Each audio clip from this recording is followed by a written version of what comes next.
Il y a tout juste 69 ans, l'Angleterre perdait son roi.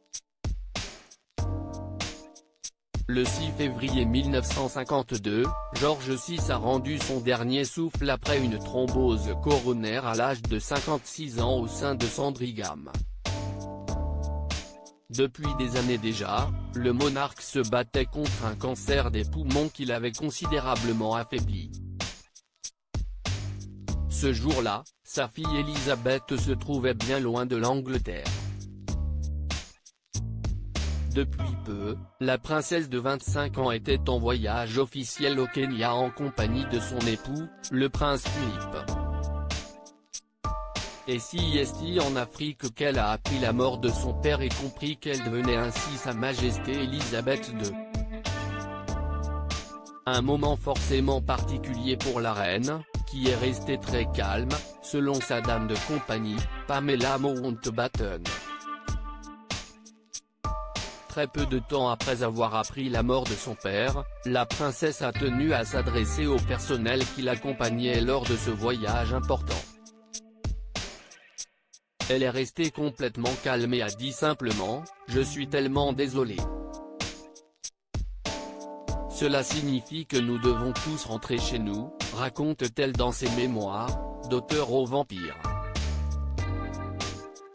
Tout de suite après, l'équipe d'Elisabeth II s'est mise au travail pour planifier son voyage hâtif de retour en Grande-Bretagne à bord du Royal Boak Argonaut, qui a dû être retardé de plusieurs heures en raison d'une tempête. Consciente de son nouveau rôle, elle s'est tout de suite plongée dans les questions pratiques qui l'attendaient. Mais elle a également demandé à ce qu'on la laisse seule dans sa chambre pendant quelques heures, le temps d'encaisser la triste nouvelle et de commencer son règne. Près de 50 ans après cette journée, Elisabeth II garde toujours des souvenirs émus de son père. Il n'est d'ailleurs pas rare qu'elle lui rende hommage.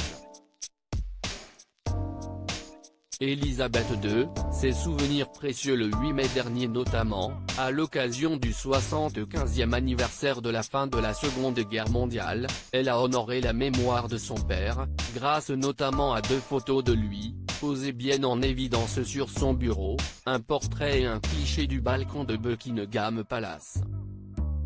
La reine Elisabeth II avait également subtilement ajouté un souvenir de son père à sa tenue.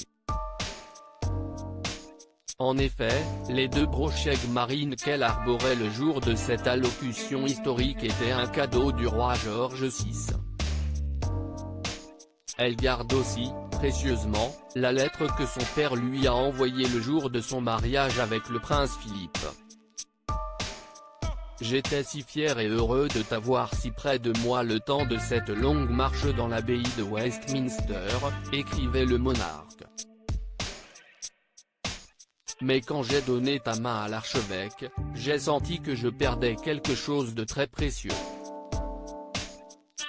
Tu étais si calme et recueilli durant la cérémonie et tu as parlé avec tant de conviction que j'ai su que tout irait bien.